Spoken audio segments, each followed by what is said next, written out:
چند روز بعد لکڑ فروش دوبارہ نجو نائی کے پاس پہنچا۔ ہاں بھائی بولو کیسے آنا ہوا؟ نجو نائی کینچی تیز کرتے ہوئے بولا۔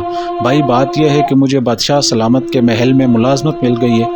محل کے داروغہ نے اچھی حجامت بنوانے کی شرط رکھی ہے۔ اوہ اچھا، پھر؟ میں نے آپ کے کام کی بڑی تعریف سنی ہے۔ لوگ کہتے ہیں کہ آپ اپنی مہارت سے گدھے کو بھی انسان بنا دیتے ہیں۔ شکریہ بھائی، یہ تو لوگوں کی محبت ہے۔ بس تو اب میں بھی آپ سے محبت کرنے والوں میں شامل ہونا چاہتا ہوں، مطلب کہ حجامت بنوانا چاہتا ہوں۔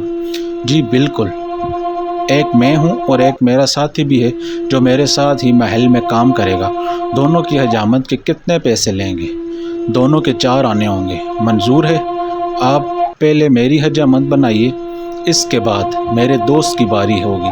اچھی بات ہے۔ نجو نائی نے لکڑی فروش کو بٹھایا اور ذرا دیر میں اس کی حجامت مکمل کر دی، پھر بولا اب فٹافٹ اپنے ساتھی کو بلاؤ۔ لکڑی فروش نے اثبات میں گردن ہلائی، دکان کے باہر کھڑے گدھے کو ہانک کر اندر لایا۔ لیجیے جناب، میرا ساتھی آ گیا۔ اس کی چمڑی نرم ہے، ذرا احتیاط کے ساتھ حجامت بنائیے گا۔ یہ کیا مذاق ہے؟ نجو نائی زور سے دہاڑا۔ میں انسانوں کی حجامت بناتا ہوں، حیوانوں کی نہیں۔ باہر نکالو اس گدھے کو۔ دیکھیے یہ طے ہوا کہ آپ میری اور میرے ساتھی کی حجامت بنائیں گے۔ زبان کا برم رکھیے ورنہ میں اجرت نہیں دوں گا۔ اوہ اب بات سمجھ میں آئی۔ نجو نائی نے لکڑی خریدنے والے معاملہ یاد کرتے ہوئے کہا، انتقامی کارروائی کر رہے ہو؟ وہ بھی نجو نائی کے ساتھ؟ ٹھہرو تو صحیح، ابھی حجامت بناتا ہوں۔ اتنا کہہ کر نجو نائی نے چھڑی اٹھائی اور گدھے کو مار مار کے وہاں سے بھگا دیا۔ لکڑی فروش احتجاج کرتا رہا، اسے بھی نجو نائی نے دھکے دے کر باہر نکال دیا۔ لکڑی فروش دوبارہ بادشاہ سلامت کے پاس پہنچا۔ نجو نائی کی زیادتی کا احوال سن کر انہوں نے فوراً حکم دیا نجو نائی کو پیش کیا جائے۔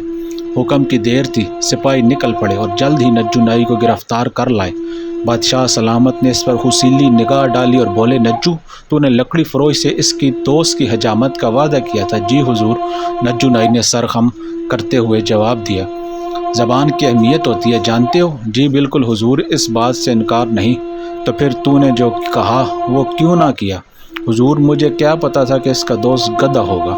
گدھا یا انسان، تمہیں زبان کا برم رکھنا پڑے گا۔ اگر کاٹھی کو جلانے کی لکڑی میں شمار کر کے تو استعمال کر سکتا ہے تو گدھے کی حجامت بنانے میں کیا شرم؟ کل بڑے چوک پر تم کھلے عام اس گدھے کی حجامت بناؤ گے اور گدھے کی کاٹھی اس کے مالک کو واپس کرو گے۔ یہ ہمارا حکم ہے۔ اتنا کہہ کر بادشاہ سلامت واپس محل میں چلے گئے۔ اگلے روز نجو نائی بڑے چوک پر کھلے عام گدھے کی حجامت بنا رہا تھا۔ بڑے ہنس رہے تھے، بچے تالیاں بجا رہے تھے۔ نجو نائی کی عزت خاک میں مل گئی تھی۔